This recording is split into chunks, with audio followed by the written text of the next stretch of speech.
Hey, it's Nora. Before we get started, we need to make sure that you, the listener, knows that we are not mental health professionals and not qualified to prescribe therapies or therapeutic advice.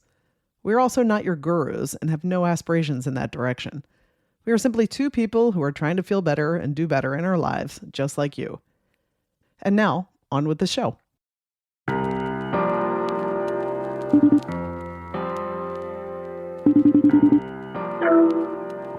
Pablito. What's up, Funky Pants?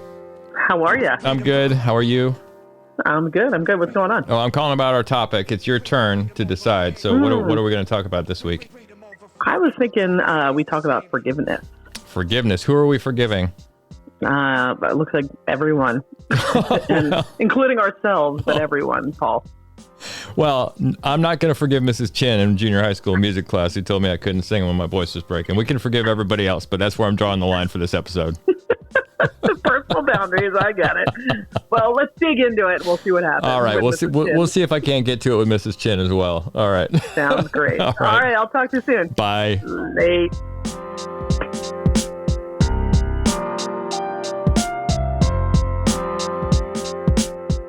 The American Psychological Association defines forgiveness like this. Forgiveness involves willfully putting aside feelings of resentment towards someone who has committed a wrong, been unfair or hurtful, or otherwise harmed you in some way. Forgiveness is not merely accepting what happened or ceasing to be angry.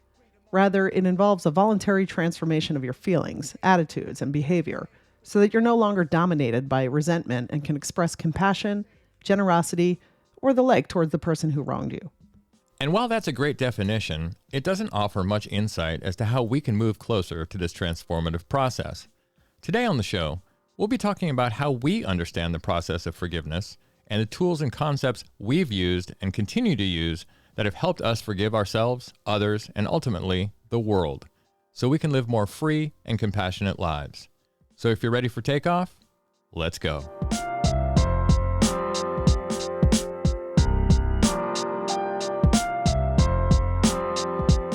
So Nora, today's episode is about forgiveness. Why don't you tell the listeners what brought us to this topic? Well, forgiveness is a process that I often get stuck in, and I often let my ego get in the way of that process. And by that, usually how that shows up for me is I can hold a really mean grudge. People who wrong me, I can just write them right off. And it's not that I don't think of them again. It will gnaw at my subconscious eventually. And so I think that the anger and resentment can be like a slow drip of poison to our hearts. Yes. And I want to take a look at the process of forgiveness and see where I get stuck in that process. Yeah, same from my side. Even though I've gotten a lot better at forgiveness in the past few years, I'm certainly far from perfect at it. And I often struggle with the same parts that you do. Those grudges that you were talking about, holding on to stuff for too long, holding on to old stories for too long. And I think the main thing I've learned is that, it takes different amounts of time depending on how you take the perceived slight, on as yourself and what story you have about that. It takes longer to dissipate some feelings around it than others, depending on what it is. And it's not always instant, and it certainly isn't comfortable for me to go through that process at all. So that's why I think we started talking about these steps that we both go through, because it's sort of a shorthand of how, or not a shorthand, but it's sort of an outline of how to get to where we want to be with forgiveness with other people. And I think, Oh, I'm sorry. I didn't mean to cut you off there. No, I think that we sat with this concept of forgiveness for a bit and kind of broke down what we think. It's really not like, we didn't take this from like a psychology journal or anything that. No. It was kind of just the things that we thought were probably most important in that process of forgiving someone. Yeah, absolutely. So we're as well as the general instruction, we're going to talk a lot today about what those steps are. And the first thing we're going to talk about is these things that we've called the 3 pillars of forgiveness. If that's not like the self-help book title of the year, I don't know what it is, right? I mean, just sign us up for the New York Times bestseller list with that title, right? We'll take it. 3 pillars of forgiveness. Anyway. Yeah, Paul, tell me more about those pillars. And All right. and- So before we get to the 3 pillars, we should note here that the process of forgiveness begins with an awareness, right? You have to have the awareness that you're carrying resentment and anger around with you before, and it's sort of keeping you in a prison of sorts. And the next step is to make a choice about how you're going to heal from that. And forgiveness can be the key to that, I think. Although most people, including myself, come to it after they've tried everything else because it's hard and it sucks, right? To go through that process. And we should also say that you're not less virtuous or less evolved if you can't or will not forgive certain people. Forgiveness is what's called a supererogatory virtue, which means you don't have to offer it at all times to all people, right? Supererogatory means that it's up to you in a context that's comfortable for you and only when you're ready for it. So it shouldn't be seen as, anything we say shouldn't be seen as putting the burden on the victim to do any particular thing, right? The wrong or victimized party has the total control over the if, when, and where of forgiveness. So we just want to make that clear from the outset before we get to the pillars, all right? Yeah. So now let's talk about the process that can help us move forward to forgiveness and heal us from the baggage we've been carrying around for so long. And the first pillar I have here is mercy. And we'll start with a quote here by Abraham Lincoln, which is, "I have always found that mercy bears richer fruits than strict justice." Which, yeah. That's pretty cool. Yeah. What do yeah. you think? What do you think about mercy? It's interesting. As the recovering Catholic I am that has heard so much about some of these things in pillars and mercy. When I think of mercy, I think of it, first off, I'm not sure that mercy applies to every personal process of forgiveness. I think it can be a part of it, but it not always is. And what mercy, how we would define it is, it's the demonstration of restraint in imposing punishment. Right. So essentially, it's even if a person deserves it, somebody has wronged you. It would be easy to take that. You feel that revenge. Welling up in you, the will to take revenge on that person, and you get through that and decide mercy is a better course for both you and the other person. Right. I have a personal story Please. of mercy. Yeah. It's if you know me, it might be funny. If you don't know me, it might be like oof. But I'm gonna be honest. Yeah. So the day after I buried my father, my husband and I had tickets to go see a Gorillaz band we love in the city, and we had almost forgotten about the tickets because we had bought them like months and months in advance. And I was just very much steeped in grief after just burying my dad, and he was like, "We have tickets to see Gorillaz tonight, but by all means, if you don't want to go, we can just skip out on it." And I thought about it, and I was like, "No, I'd like to go." And I was really in no emotional condition to be in a crowd of people, and often my sadness can come out as rage. I try to temper that rage, but I am who I am. Yeah. I'm working on it. Anyway, the long story short, there was a woman there who was sitting in our seats. And as we were like trying to find our seats, she just started laying into Kevin, like really unnecessarily. She was just being a total jerk. And just started saying like, "No, you don't belong here, or like go sit somewhere else." And like, he hadn't even he was just like looking at the phone to find our seats. Anyway, kind of like she came at us hot, let's put it that way. Yeah. And we figured it out. We were like, "No, these are our seats. This is what we paid for." And we showed her, and she all on a huff got up and like moved over to her seats. And I think it was just like her ego was a little bit hurt, I guess. Sure. Anyway, I got in to sit between Kevin and this woman. There were like 2 other seats open between us, and just was like kind of like stewing in rage, but like not saying anything, because I was like, all right, I don't want to blow up on this woman. And her husband, who I'm assuming was her husband, came back with like beer and popcorn or whatever, and gets in the seats, and she starts very passive aggressively talking about Kevin and us daring to tell her that we're in our seats and all this other stuff. And I in my head I was like, I'm gonna throw this lady off of the balcony. It was not great, but I was like, if this lady messes with me or my husband, it's on like Donkey Kong. Yeah. And so I like whip my head in the middle of her passive aggressively saying this, and like look her straight in the eye, like I'm sure serious as a heart attack. And I just said to her, like, "Listen, you started with us we just came here to sit in our seats and enjoy the show. This can either be the best show you've ever been to or the absolute worst, and it's your choice right now. And her husband just didn't was looking at her in this context of I told you to stop doing this kind of nonsense to people because this is what happens. And she just went ghost white and I stared at her, and her husband was just it's going to be the best show. And I was like, good choice. And that was it, right? Yeah. That was mercy. Yeah. Because that was what I could give her of not throwing out the wrath of Nora punishment on her in a time, and again, I'm not super proud of that. I was grieving my father. It was just a terrible timing on her part. Yeah. Well, listen, you don't have to qualify it. We've all done stuff like that where, we want to throw people out of the room. I'm sure. Sometimes, Not proud. Sometimes it's mercy is the least we can do, right? We can't get to forgiveness really fast. And that's why I think we decided it was the first pillar for us, right? Because sometimes all you can do is hit the pause button on your anger and your want for revenge, and I think mercy does that. So it's the wisdom of knowing that as a caring person, even though revenge might feel good at that moment, right? Even though throwing off the balcony would have felt great for a couple seconds, ultimately for a second, but not really. Yeah.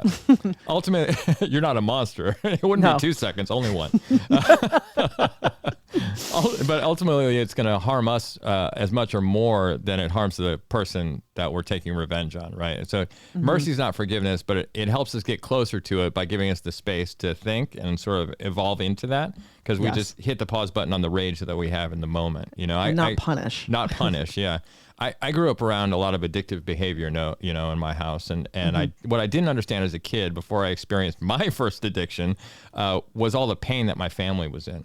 I didn't know anything about genetics or trauma or any of the other myriad ways that people could fall into patterns that don't serve them or anybody else, and my family certainly wasn't talking about it at the time, right? I know this very well. Right, yes. I think a lot of people do, right? Yeah. So I developed quite a ball of pain and resentment around their behaviors, and I became really judgmental of them as people because I wasn't skillful enough to separate the person from the behavior at that point. And I really had trouble generating any empathy for them because I was focused on my own well-being and what they weren't doing to support that well-being. It was as a kid, you're a kid. It's all about you at that point, right? You don't really think about others in that way.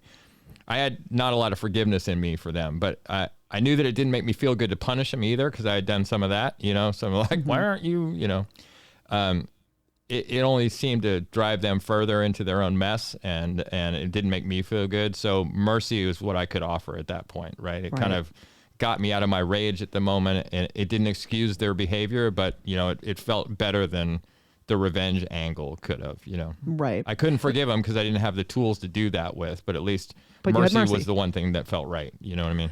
Yeah, and I also think it's important to note that, I think a lot of times when we think of mercy, we think of it in the framework of someone from a very powerful position, like a political figure a judge or something like that. Right. That can hand down the punishment, but it implies a power dynamic in that regard.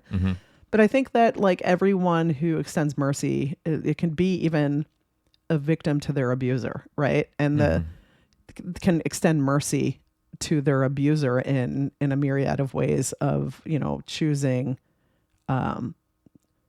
merciful acts. And I think that that just is how everyone can step into their own power of mercy, right? And mercy is choosing to give people what they need, and not necessarily what they deserve in order to move forward. Yeah. And so there are all sorts of atrocities that happen, and I know plenty of people who have been victimized, and the forgiveness and offering mercy and offering forgiveness is ultimately up to that person. Yeah.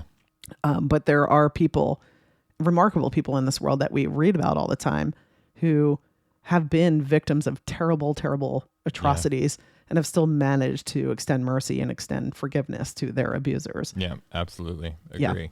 Yeah. All right. Pillar 2. Now we're talking about compassion, right? Which is different. It is more having empathy for the other person's position, even if you don't understand it. You open up the possibility that there might be a deeper reason for their behavior than just you. You know, it takes the focus off you and it brings the focus onto them. Yeah. And it's a feeling of empathy for the suffering of their misfortune that they're going through, right? Because all these horrible things all come from a sense of suffering in the victimizer as well, right? Mm-hmm. And it goes beyond the withholding of punishment, and it offers like an understanding to those who have wronged us. That's basically what it is. And as soon as we see that enemy suffering, then we gain some insight and we can apply compassion to them. I think this is like compassion is the key, right, to forgiveness. Yeah. And it's also, it's the way for us to look at the story from another lens, which is quite honestly, that can be so freeing. You know, there are so many times we think that someone has done something to us. And if we try to find more empathy about like where that person is coming from or why they're behaving or acting the way that they are, you can find a little more space there in order to forgive, you know, to get onto that process. Right. If you can understand how they got there, then you can understand how you might have gotten there. Right. Exactly. Because we're all human. Right. Yep. And so, you know, it brings us closer to that oneness of, you know, we are all one thing. Although we are a bunch of individuals, we are still at our core. Yeah. And I think that's where compassion stems from, that sensing that we are all interconnected. Like you can't, it's very hard to see people suffering because it causes suffering in us. And that's like, there's the interconnectedness, right? And it's hard to be vulnerable because, you know, it's, but it's actually what connects us, right? And so to try to avoid the fact that when we see other people suffering and that we also suffer, we spend so much time trying to avoid that and then numb that. And it's really hard to be a person in the world who feels suffering because there is a lot of suffering. There's an awful lot of it. Yeah, but avoiding that is what disconnects us from others as well as ourselves. And so compassion kind of it realigns us, it reconnects us to ourselves and the world. And it's how we actually truly change the world and ourselves for the better. Yeah. I mean, as a highly sensitive person, I got to say too, that sometimes you can't just look at the suffering of the world all the time. Oh God, no. You have to take a little break as a highly sensitive person, because we're sponges, you know, those of us that feel that way. Yeah. And you know, it's hard to observe, not absorb, if it's an extended period of time that you're looking at the horrors of the outside world. So it can be, you know, it can be in little doses if that's the way that you can take it, you know. But the important thing is just to leave room for it. To leave room for other suffering in there, because it does open your heart further. It's interesting you say that, because I think I always sensed that I was a highly sensitive person. And, you know, as a kid, I always heard like, she's so sensitive, you know. And yeah, right. I heard that all the time, and it almost felt like it was like a bad thing, but it's actually like, it's the blessing and the curse, as I call it, you know? Yeah.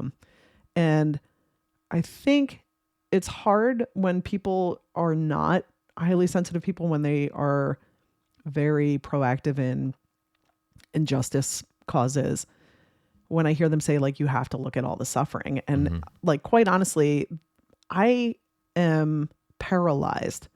I can't come from a place of actually helping the world when I'm bombarded with that. And I know that about myself. And I used to feel kind of guilty about that. And I've really shed the guilt, because I know I can't help change the world from that space. I need to take those breaks the way that you said. So if you are someone who quite possibly is highly sensitive and feels that way, I offer that, like, you don't need to set yourself on fire to warm other people. Yeah, absolutely. Absolutely. Okay.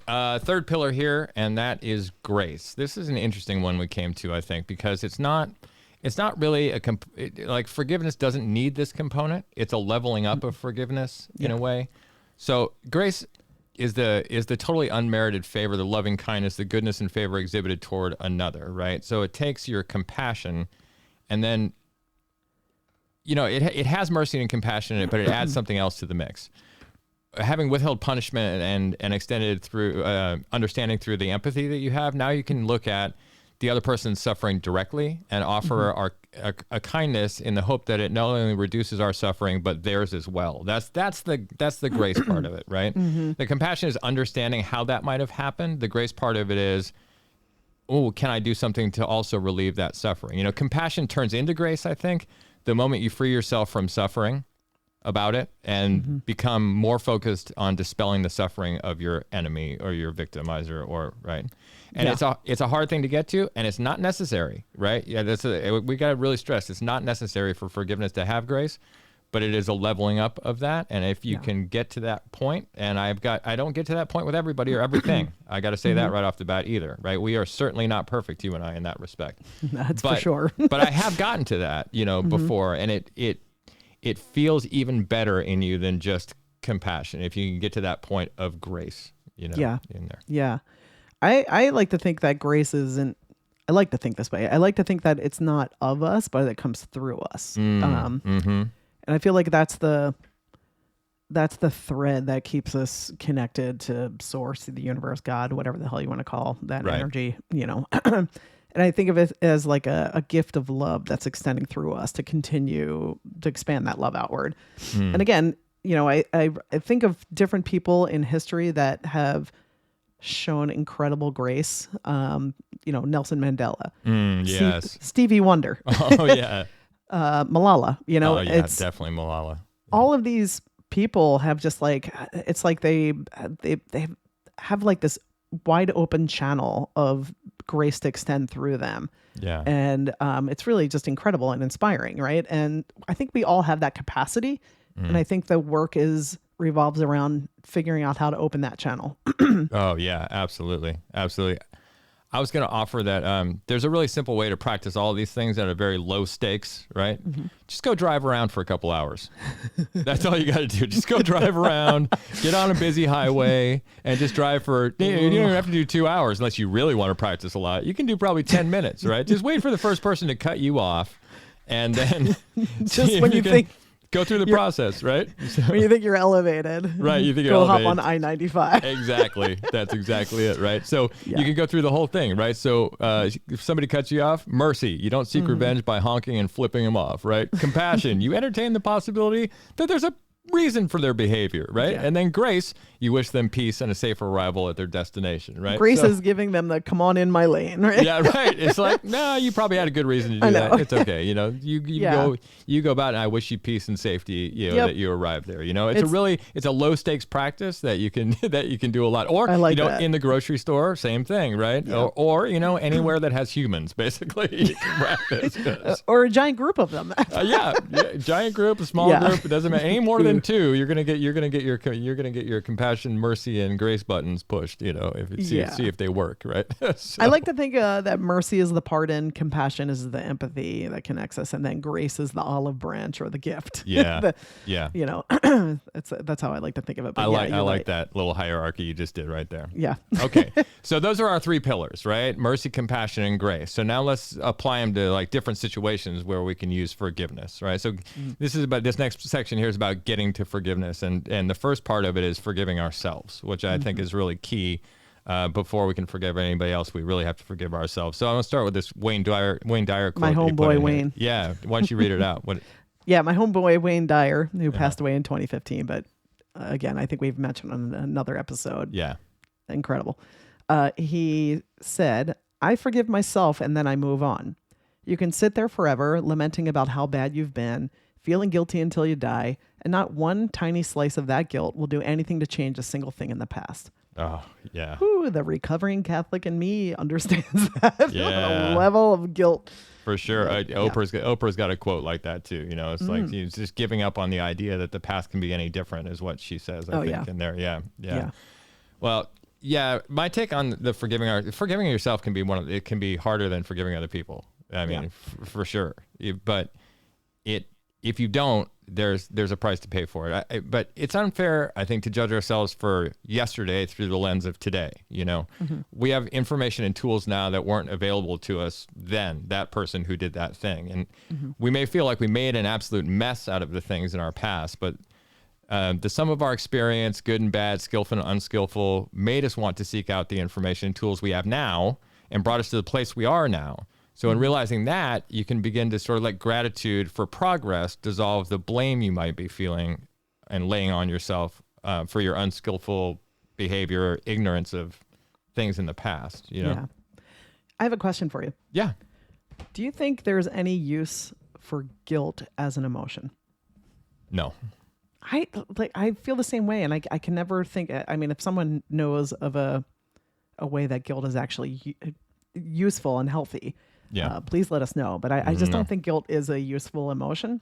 No, I think everything that spins out from it is a negative, is a contracting, not an expanding feeling for me. Anytime anybody's laid guilt on anybody else or on me, I can't see anything that's really come of it other than further suffering. Yeah, and I feel like it can be weaponized, and we can weaponize it to ourselves, right? Oh, yeah. It's like we weaponize it to ourselves all the time. The time. We're our own favorite punching bag, no question 100%. About it. Yeah. As I like to say, when you were just talking about that, there's a hilarious tattoo story of someone getting a no regrets tattooed on them, and it was spelled wrong, so it came out as no regrets. No regrets.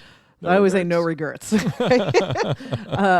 I just think you don't need outside permission to forgive yourself, right? No. Like, you don't need someone else to absolve you. You have to do that work for yourself. And the whole point of being here in these forms, I think, is to learn and to evolve. And the pain is our best teacher. Let me just put it that way. And I don't know, it's whatever painful experiences we go through or that we put ourselves through, can be our best teacher if we allow it.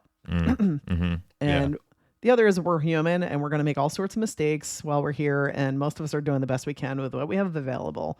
That includes the person that's living under a highway, and some people just have a lot more available to them, and it doesn't make them better or worse. It just makes them somewhere else on a different journey.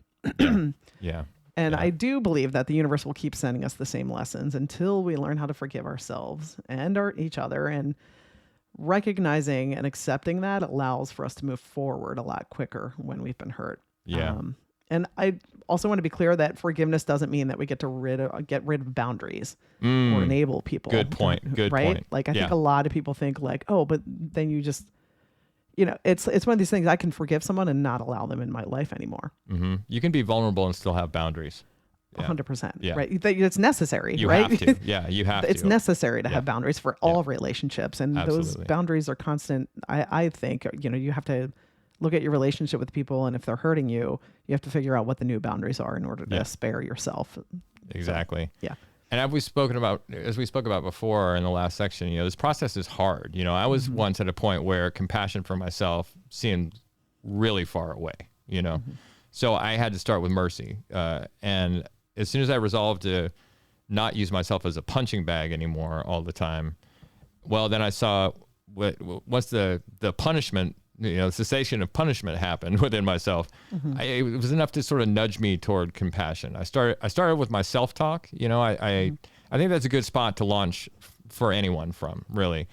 You stop all the self-deprecating speech that you use all the time, calling yourself an idiot or whatever it is. I had a lot of that in my vocabulary.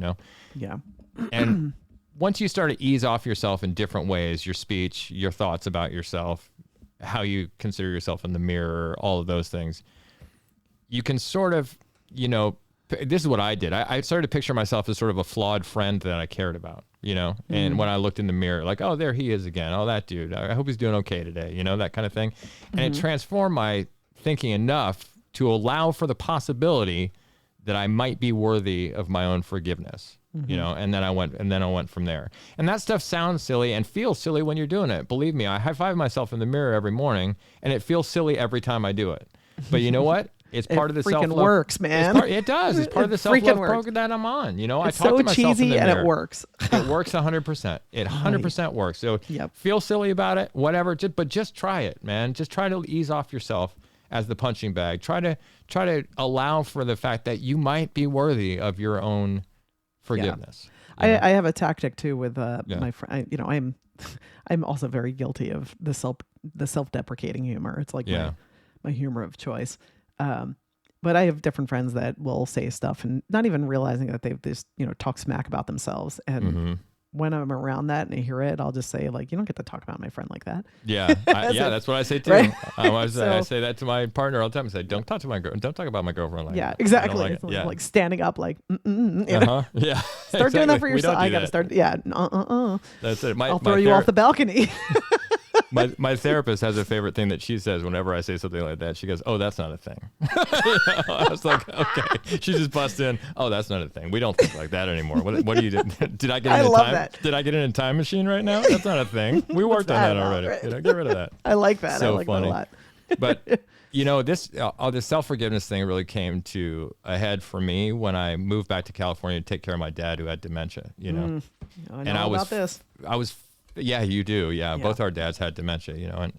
And I was filled with a lot of stuff that was blocking my forgiveness for myself around the way I was feeling. So I had a lot of anticipatory grief. So I'm thinking about how sad I'm going to be when dad passes and all that's anticipatory grief. And then I had anxiety for the future, like what's going to happen? Am I going to be there at the bedside? Am I going, what's it going to look like when he dies? Like, how am I going to fall apart? Like all that stuff. And then I had blame from the past come in as well, and then I had anger at the universe. Like, why am I now in this situation? I had a career, I had all this stuff, and now I'm here in California taking care of a guy who doesn't even know I'm there half the time, that kind of thing, And it sounds terrible to think that way about your dad, but you go through these emotions when you're a caretaker. I mean, anybody who says they don't go through those emotions, that is, it's part of the grieving process, and there's a lot of stuff to work through, So I didn't get to forgiveness for myself until I had the awareness that those are the things that were going on in my head.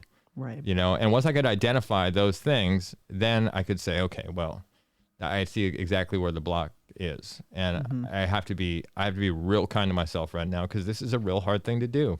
Yeah. And that's what started me get back. And slowly I became more present to him as as we progressed down the road of his illness.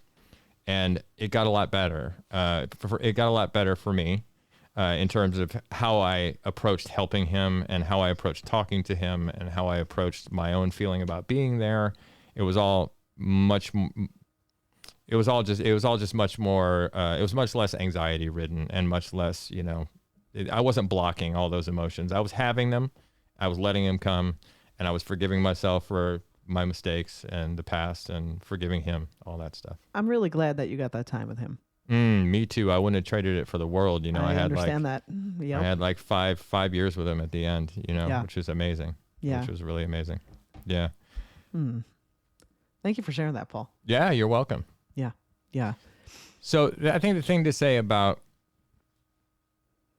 self-forgiveness as well is that, people change. Our bodies make about 100 billion new red blood cells every hour, right? That means like every 2 days and change, all your red blood cells are different than they were before, right? This happens with your organs. This happens with your skin.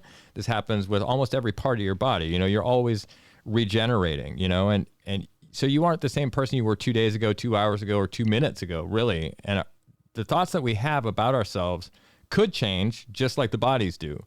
But because the ego loves to hold on to old stories and ways of being as a false way of protecting us, it's slower to evolve often, and it requires more effort on our part. And that's why this stuff feels hard, I think. So we don't hold the possibility for change the way our bodies naturally do, right? And in the end, I don't think you can forgive yourself or be present for others or truly help others until you can do all those things for yourself. Yeah. And any efforts you have in that direction, it'll be conditional, because the ego still needs to be fed. Your traumas and your insecurities and your fears and everything you bring with you to a situation are all still going to be riding shotgun on any endeavor you take in that direction. Quite honestly, sometimes you got to wrestle the keys from them. Well, sometimes they're driving, right? Sometimes, and that's even worse when they're driving. But at least, in the very least, they're riding shotgun, and being that backseat driver. Right.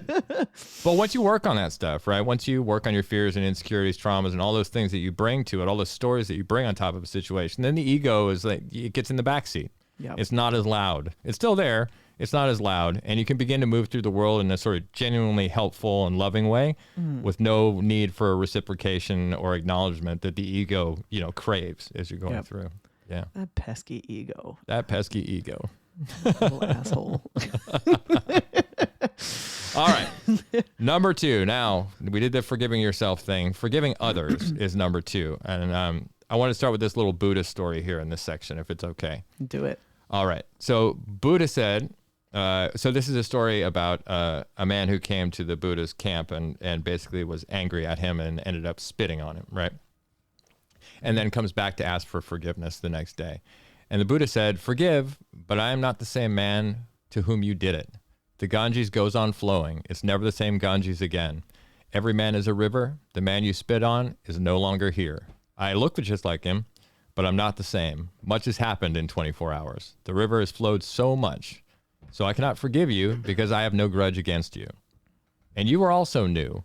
I can see you are not the same man who came yesterday because that man was angry and he spit.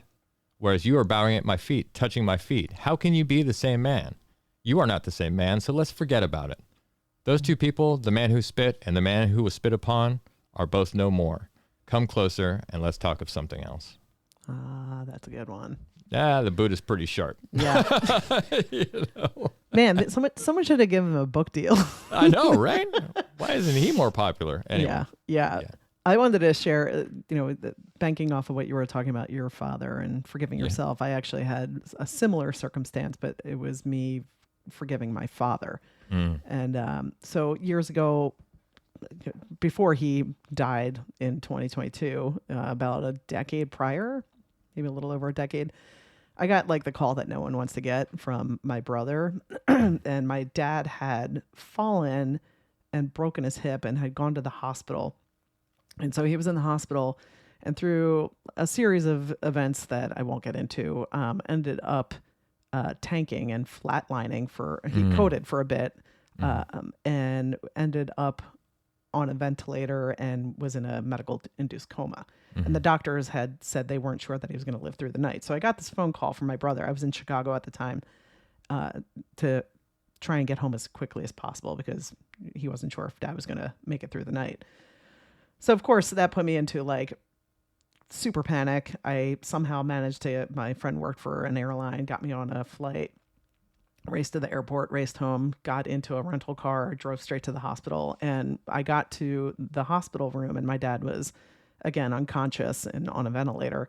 And the first thing I did was I walked up to him, grabbed his hand, whispered in his ear, like, "Hey Dad, it's Nora. I love you and I forgive you." And quite honestly, that was like such a transformative moment for me that I can look back now and understand because, I had a lot of anger about my dad not being the dad that I envisioned that I wanted, right? I love my dad wholly, and he did amazing things for us in his life, for myself and my brothers and my mom and our family. Yeah. And he was also a human being who had flaws, and there were certain things in my life, including like he was, I would say he was an alcoholic, but alcoholics go to meetings. Yeah, right. Right. Yeah. So there was pain there, and so when I said that I forgave him at his bedside, it really transformed our relationship for me, and it was because he managed to recover, and I got the gift of like another decade with him. Awesome. And our relationship was so much, I don't want to say so much, but a lot more different. It was a lot more intentional after that. And I realized that my words and energy of forgiveness freed me up from dwelling in the past of what I wanted him to be to me. And it changed, with his flaws and all, and my relationship to him changed for the better after that. And extending that forgiveness to him was actually a gift to myself, because it was like I had a far better relationship with my father. And that was, there are so many people who desperately wish for that. And I got that. That's amazing that you got that. That's amazing that you got that. I did the same thing on my father's deathbed. I forgave him, told him I loved him, but I don't think I really had it in my heart. It was like, it wasn't until I did psychedelics that I found this incredible empathy. Because in one of my psychedelic trips, I was, this is in using psilocybin, by the way, listeners. In one of my psychedelic trips, just shy of the heroic dose. So I think it was like 4.5 grams or something like that. So I was, experiencing ego death and all kinds of other stuff in there as well. But I had a real clear picture of my own birth and my own death in that trip. And I was removed from it. I was very dispassionate about both of the things. It was more like I was Ebenezer Scrooge getting flown around by the ghosts, showing, nuts. getting getting shown what I need to see in order to move on in my life. And the death thing was less dramatic than the birth thing for me, right? The birth thing, I not only saw my own birth, but I also saw how, my dad was 30, my mom was 25 when I was born. Mm-hmm. I got a picture of how nervous they were. I mean, they were just kids, Yeah. they were just kids. And I think I wouldn't have been prepared at all at either of those ages embark on what they were embarking on. I'm approaching 50 and I don't think I could do it. Right. Exactly. So, but I saw really clearly how nervous they were about it, how they didn't know if they could do it, how they didn't know if they could do it financially. They didn't know if they could do it emotionally. They both wanted this thing. And now that it was here, I could just see that they were scared to death. They were just scared to death. And I got this wave of incredible empathy for them, for both my dad who had already passed and for my mom. And that's when I felt like I really gave my father forgiveness. And that's when I feel like my relationship really improved with my mom.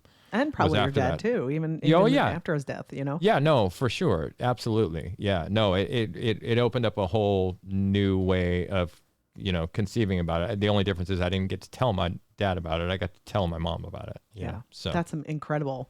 Man. What a trip, literally. Yeah.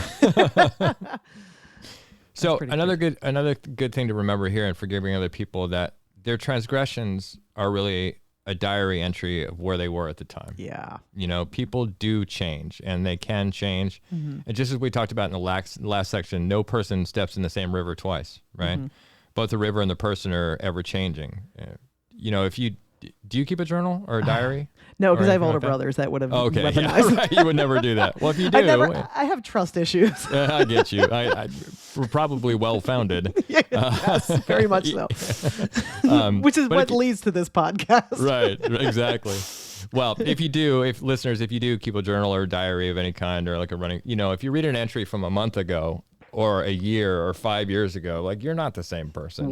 There's no way. And you look at it and you go, what was I wrote that? And you're like, it's sort of embarrassing to look at some of the stuff you wrote, depending on how far you went back, right? So you're not the same person you find in those pages, so your transgressor, the person who's victim, has made you a victim, has changed as well. Or maybe not. But the important thing is that you allow for the possibility in your mind, that you don't give into the cold comfort of holding the static, unchanging image of who they were and who you were at the time.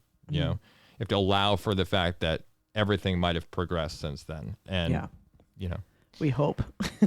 Yeah. Yeah. God, I would not want to read a journal entry of me like in grade school. No. Really, me even neither. Last year. But I'm really glad I didn't keep a journal in high school, actually. Same. I know. So one of the last things here, well, not one of the last things, but another thing here is about dropping your expectations too. And that's sort of different than what we talked about before, right? Yep. So if you're carrying around strict expectations about how the world should work, right? First of all, you're always going to be perpetually disappointed, right? Hello, me.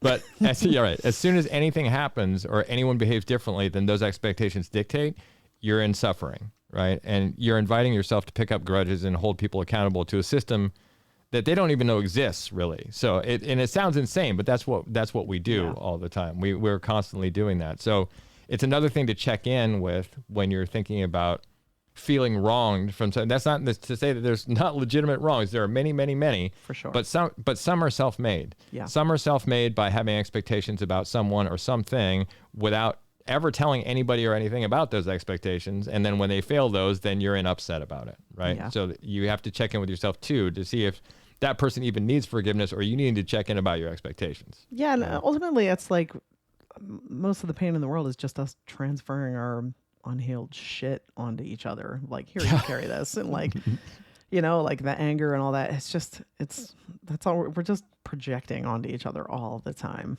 Yeah, absolutely. Yeah. I wanted to read this Thich Nhat Hanh quote that I had in here before, and I read a quote from him in another episode. I love Thich Nhat Hanh. If you don't know him, definitely pick up Pieces Every Step, because that's a amazing book.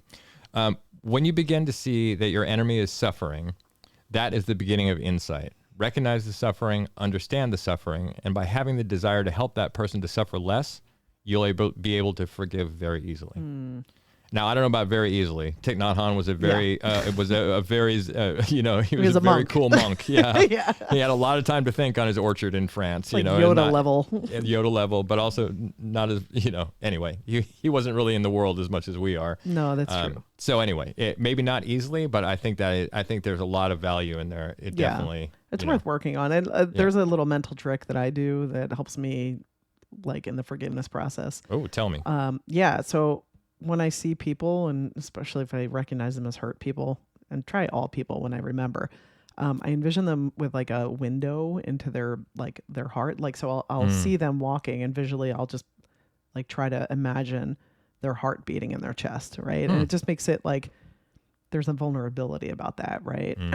And, you know, it's a reminder too. And sometimes the other trick I do is just like to picture them as like a hurt 4-year-old. Like if you I see do that one. I yeah, do that one. like if you see like a hurt child, that's like, you know, as an adult, you're like, they're so vulnerable. You want to help them, you know? Yeah. And truth be told, most of the traumas come from, you know, between when we're children. Yeah. Right. 100%. So it's not a bad visualization, because they're actually probably experiencing themselves at that age in some subconscious level when they're acting out and hurting people or things. Right. Yeah. I mean, it's kind of hard to hold a grudge against a 4-year-old, or like someone whose like heart is beating and like you're seeing that, you know?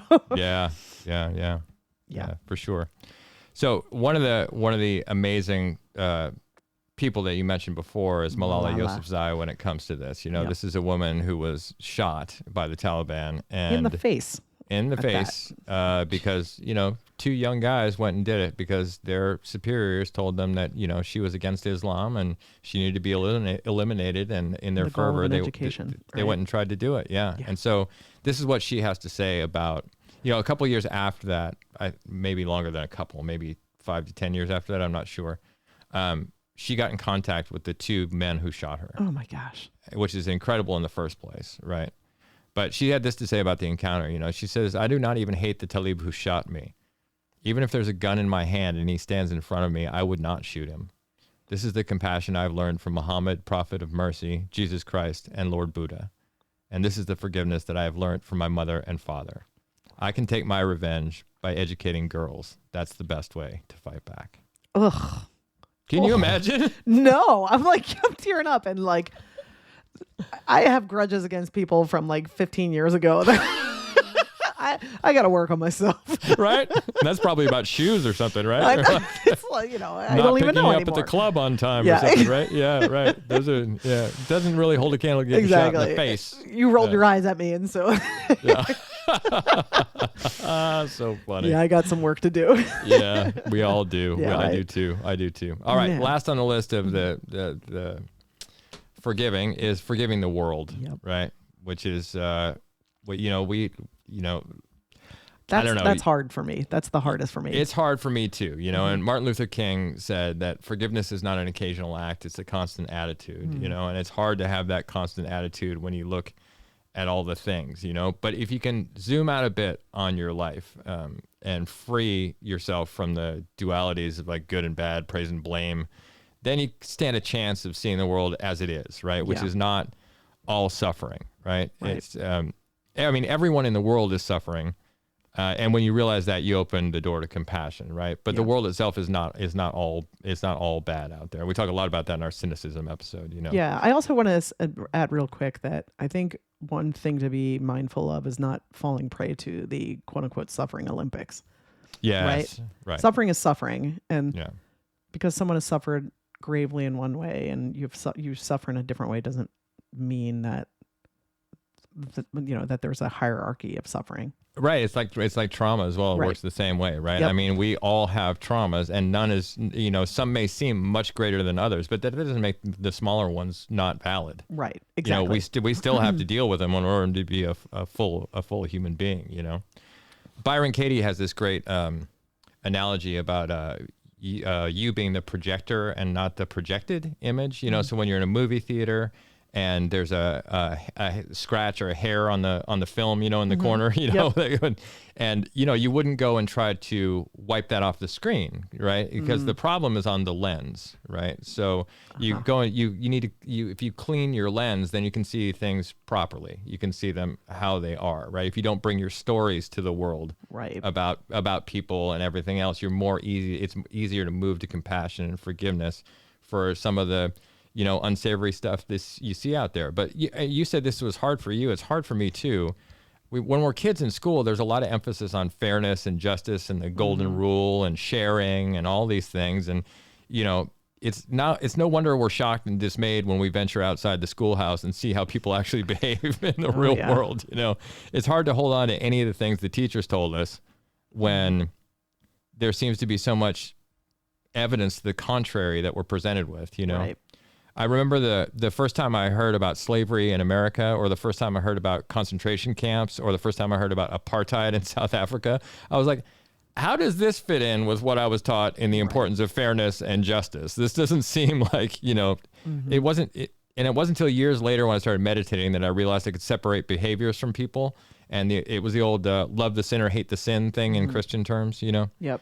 And that separation allowed me to frame the perpetrators of these horrors as people who had such deep suffering that the only outlet for it, they believed, was to unleash their suffering on the world. Yeah. You know, and having that insight, I realized that I could still hold them accountable for their actions and also feel deep compassion for their victims without giving any more of my energy toward hating them as people, the perpetrators, you know? And so that really freed up a lot of energy, because I think we carry around in this world 24-hour news cycle, we carry around a lot of that energy of like hating or wanting to hide from, or, you know, the outside world type thing. Right. I think that the key thing there is like you still hold them accountable, right? Yeah, That's actually this the is loving thing to do, right? Yes, And this is about freeing ourselves. Once again, we need to keep repeating that, right? It's not about absolving the Nazis or the plantation owners or the people in South Africa, right? It's about clearing the room of your anger and resentment so you can experience a different possibility for the place that you live in. Right. You know, and put better things in that room than anger and resentment. Putting on different glasses, different lenses to see it, so you don't have to live with the toxic drip of anger and resentment. It's you know, it's the Inigo Montoya. Yeah, but you know, we should say, but there's a certain satisfaction that we derive from feeling superior or self-righteous about the outside world, right? Yep. But if you hold on to that feeling and it becomes your worldview, then it's problematic. Yeah. You know? Yeah. If we hold ourselves away from so many possibilities and so much growth when we grasp the stories we have about the world too tightly, and if we can turn our story from the world as, you know, full of idiots and despots who don't act the way they should, to the world is full of people who are suffering, and sometimes they can do very ignorant and unskillful things, then we've made a shift. You know, we started to move away from the need to be right and toward our desire to be free. One of my favorite sayings is, you can be right or you can be free, you know? And so nowadays I'm always shooting toward free. I love that saying, but it's again, it's a simple concept that is so not easy. Oh no. Oh my gosh. No. Because we love to be right. Oh, we love God. it. We absolutely love it. Yes, we do. Can't get enough of being right. It feeds us in some bizarre way. You know, the ego loves it. Oh yes. Oh my goodness. It's so annoying. So right today. Oh, I know. I know you're and right, we're but annoying it's when we do it. It's not just annoying to us. It's annoying to everyone. Yep. When we do it, you know? Truth. All right. Oh, yeah.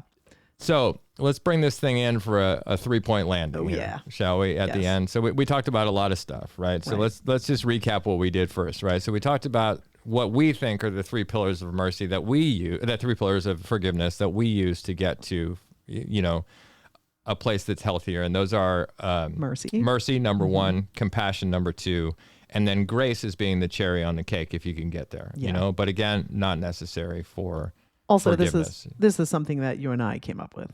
Yeah, absolutely. In a way we'll to say that again, right? Yeah. And we talked for hours and hours about the nature of forgiveness and what we thought we went through to get there, and we're passing on what we think to you. Again, this is not out of a psychology manual or anything like that, right? So forgiveness is a multi-pronged process, and those are the pillars that we use to get there, right? Number 2, we talked about dropping your expectations and your inner narrative and reframing your enemy's transgressions as a form of suffering. So you did that through looking at their heart and through picturing them as 4-year-olds, and you know, you can get there a lot of different ways, but the important part is to be open to that and be able to, you know, once you've done the mercy bit with the compassion, be able to look at somebody else's suffering and try to find a way through that for yourself. Yeah, absolutely. Paul, what do you think about forgiveness being difficult? Okay.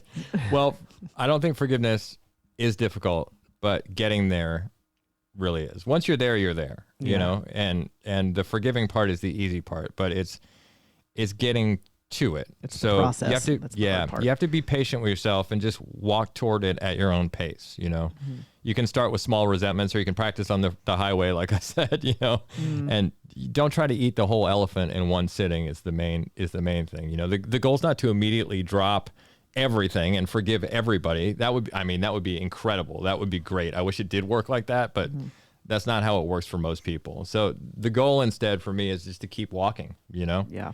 Keep opening my heart and keep dropping old modes and ideas as I realize they don't serve me anymore. Yeah, I love that. And a lot of that is holding on to anger and resentment. It takes up a lot of space. It's not a small thing It really does. in your being. It takes up a tremendous amount of space.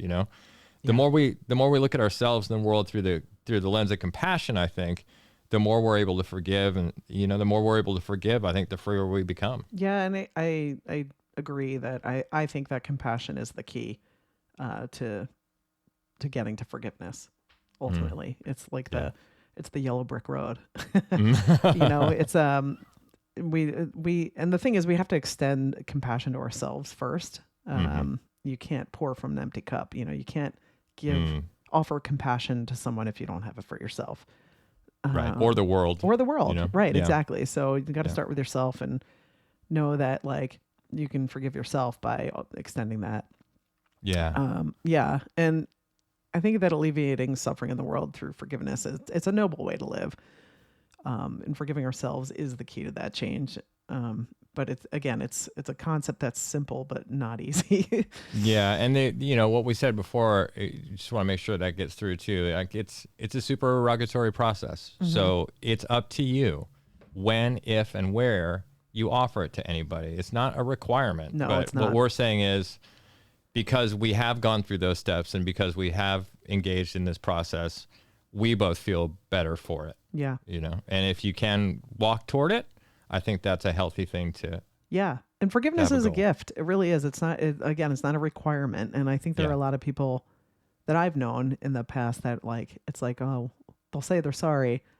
And then they want things to be our relationship to be exactly as it was. And it just doesn't really work that way again. I mean, if you can get back to that place, great. But a lot of the times there's, that process it's a process. It's just not an immediate thing. And I think that people mistake that quite often. Yeah. Yeah. You know what I'm not sorry about? What's that? Doing this podcast with you. Hey. Well, me neither, Mr. Good. Overton. Unrepentant. I love it. It's pretty cool, man. I dig talking to you. All right. Well, I think we brought it in for the landing pretty man. well there with the last 3 points. Listeners, I hope you enjoyed it and I hope you get something out of our talk about forgiveness today. And please tune in next time Yeah. And Paul. for more. And hey, Nora. Hey, I love you. I love you too. Beat you Oh, to you beat it. me to it. Ah, I love you too. Bye. Later. Freedom over fame. Freedom over cycle stays the same. If you'd like to get in touch with us about anything you've heard on the show, please feel free to drop us an email at ifweonlyknewthenpod@gmail.com.